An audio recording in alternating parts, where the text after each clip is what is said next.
Hey everyone, today we're going to talk about a new problem that's been bothering water. It's not really a big deal, but it's something worth discussing. Lately, water has been struggling to focus in class and feels unmotivated when doing homework or studying. But what really caught my attention was a method he wanted to try to fix this. His classmates recommended it, and apparently, many students in his school are using this method to boost their academic performance. What's the method?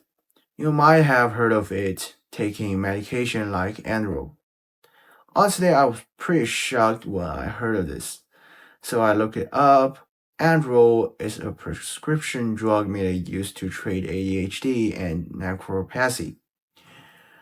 Its main ingredients include amphetamine and dextroamphetamine. But in the US, Adderall misuse among teenagers is a serious issue, especially in high school and colleges. According to the 2019 report by the National Institute on Drug Abuse, around 5 million teenagers in the US misuse prescription stimulants like Adderall in the past year. The misuse rate among 12 to 17 years old is around 5% per year. Why do so many students misuse Adderall? Well, for the same reason as water, many students believe it helps them to focus, study better, and cope with academic stress, especially before exams or important tasks. So I asked Water, do you know the risks of taking Adderall? He said he thought it was relatively safe because it's commonly prescribed medication for ADHD. Plus, he sometimes experienced symptoms of inattention. His classmates told him they feel great after taking it. He figured as long as he doesn't take it too often, it should be fine. Just a few days when he really needs to focus like before exams. But let's do some quick math. He estimated he has around 20 exams per year, though we need to double check that. If he takes Adderall every time he feels unfocused before an exam, that could mean use it about 30 days a year. That's drug misuse. Studies shows that long-term Adderall use can lead to emotional instability, anxiety, and even suicidal thoughts.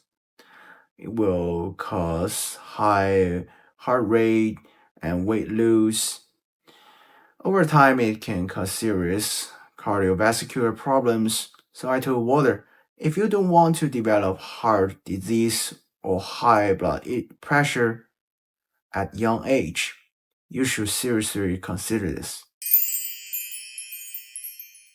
So, what's a better way to improve focus? Instead of just thinking about getting good grades, let's focus on how to improve concentration.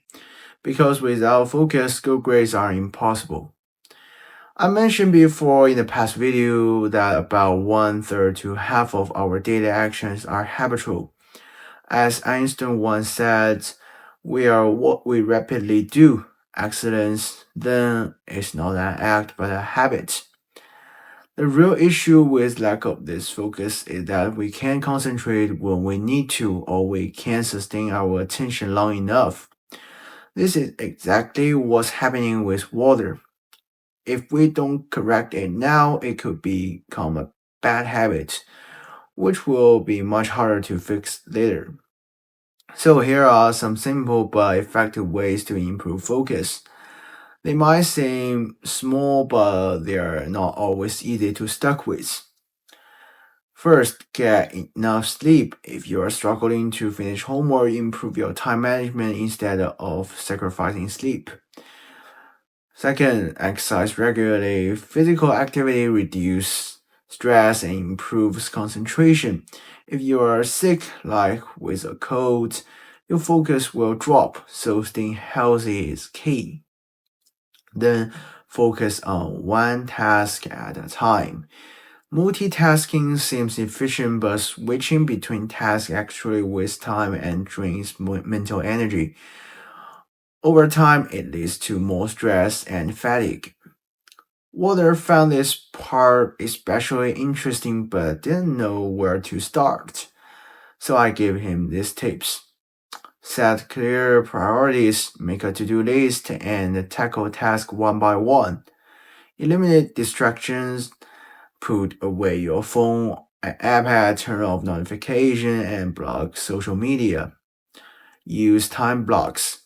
Break tasks into small chunks and take short breaks to avoid burnout. The fourth part is try meditation. Meditation has been proven to boost attention and reduce stress. Unlike Adderall, it won't work instantly, but the long term benefits for mental and physical health are huge. Plus, think long term instead of focusing on short term gains. Consider the long term impact of your choice. Taking Android for better grades might seem like a quick fix, but it comes with serious risks. If you face similar struggles, type yes in the comments. If you have other concerns or questions, feel free to leave a comment. I will do my best to help you. Don't forget to like and subscribe No Thoughts of Young Water. Let's grow together. I'm Sky, and I want to see you in the next episode.